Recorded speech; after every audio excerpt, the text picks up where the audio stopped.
Touch আছে, touch আছে।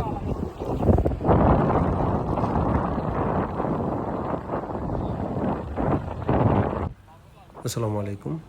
তো প্রিয় দর্শক, আপনারা জানেন আমি কক্সবাজার আসছিলাম, সেই প্যারাসেলিং আমরা চড়ছি আমি এবং মাইদুল ভাই। আসলে প্রথমে একটু নার্ভাস ছিলাম। মাইদুল ভাই বলছেন যে ভাই নার্ভাস হওয়ার কিছু নাই, প্যারাসেলিং আসলে ইজি, তো নার্ভাস হইলে আপনি সামলে বাদ দেন।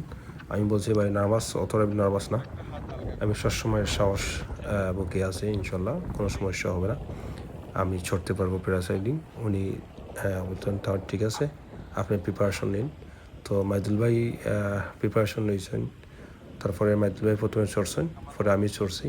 প্যারাসাইলিং আসলে সাহস নিয়ে চললে তেমন নয়। আসলে যে সময় সবচেয়ে ভালো লাগা মুহূর্ত হচ্ছে যে সময়